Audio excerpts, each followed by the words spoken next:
So this is a rigid sump pump. It's a 1/2 horsepower. It's all stainless steel, cast iron. It's brand new, and I'm working on it. What I'm doing is bypassing the float switch.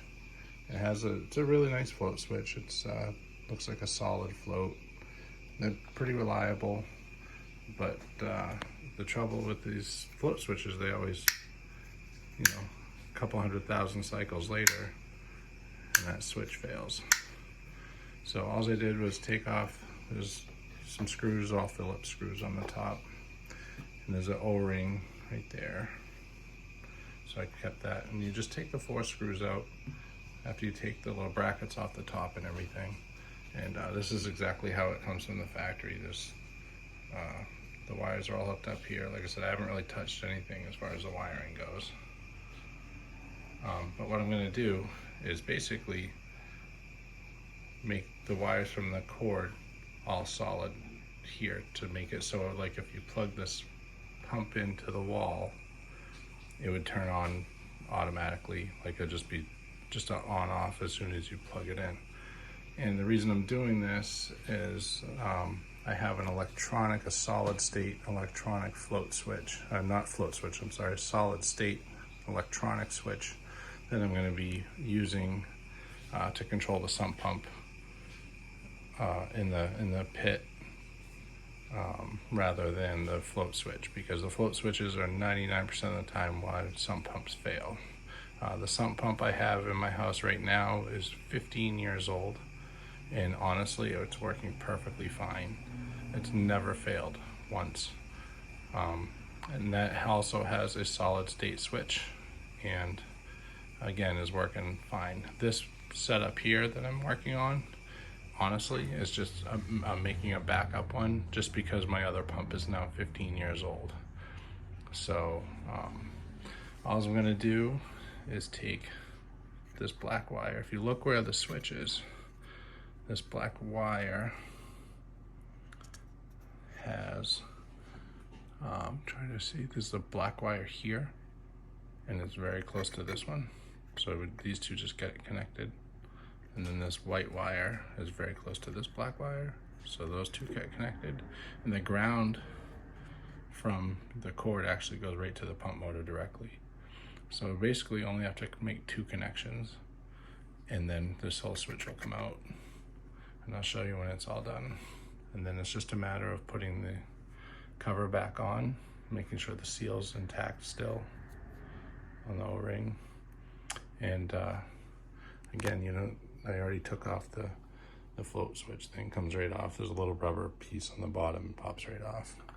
And it's very simple. So I will be right back.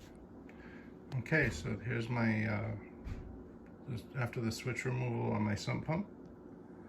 And you can see I just connected the white wire to this black wire, and then the other black wire to the black wire, and the ground. Butt connectors, you can solder the wires and use shrink tube if you need, but these are waterproof shrink tube connectors. They're really good. And I just use my DeWalt heat gun with the little tip on it. Works super good for shrink tubing everything.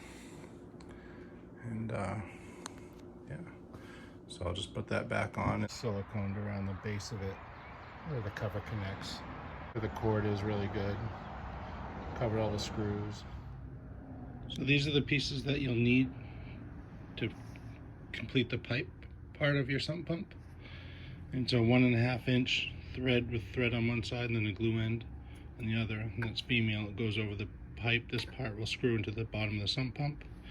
You have your pipe, whatever length you need or want. I have one end of this adapter, so a glue end on one end, and then female threads. That'll go like that. Your check valve, you need to have a check valve. Make sure it's going the proper direction. There's an arrow on it that says which way the flow is. That threads into those threads. And then this is just a glue end female adapter on both sides. That glue slides over there, and you glue that to the top part of the check valve. This is a adapter reducer. It's a 1.5 to 1/4 inch reducer. It's threaded on the inside. Sorry.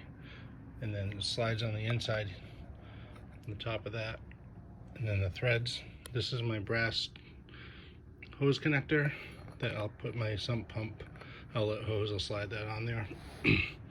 That's 1.25 inches, and that's how it all will go together. Okay, so there's the finished product. I changed the pipe to a longer pipe just because it'll be easier for me to hook the hose up. And then I get the brass fitting. The hose will just slide over that brass nipple on the end. And my check valve. I zip tied the wires nice and neat together. And then the solid state switch that I chose to use is the level guard. And it has a low water mark, then a high mark where it turns the pump on and off in the sump pit. Again, no moving parts other than the only moving part on this is the impeller. The motor and the impeller. So this will be a bulletproof sump pump that will last you, well, mine, one I have working right now is 16 years old. And this level guard, all it does is piggybacks onto this switch here. So this is the sump pump switch. This is the cord from the level guard right here. And then this just plugs into your outlet. Obviously a GFCI, GCFI, whatever you call it, outlet would be recommended. And that, my friends, is how you make a bulletproof sump pump. Again, a good quality sump pump, preferably stainless steel and cast iron. I went with a rigid. I'm sure there's many good other brands as well. Again, a solid state switch. Make sure you have a check valve. And then also, don't forget the weed pole. And drill this, you can see the little weed pole right there. You want to make sure you do that just a little bit above the intake there so that you don't get air trapped and burn out your pump. But yeah, if you do this for your sump pump, you will have no problems. Thanks for watching. Okay, so I'm going to test my sump pump. Now it's all plugged into a GFCI outlet. Now it would turn on if I just plugged it directly in, but again it's piggybacked with the level guard, so it won't turn on until it senses the high water. And we're going to test that just to make sure it works. Alright, so I got the hose going.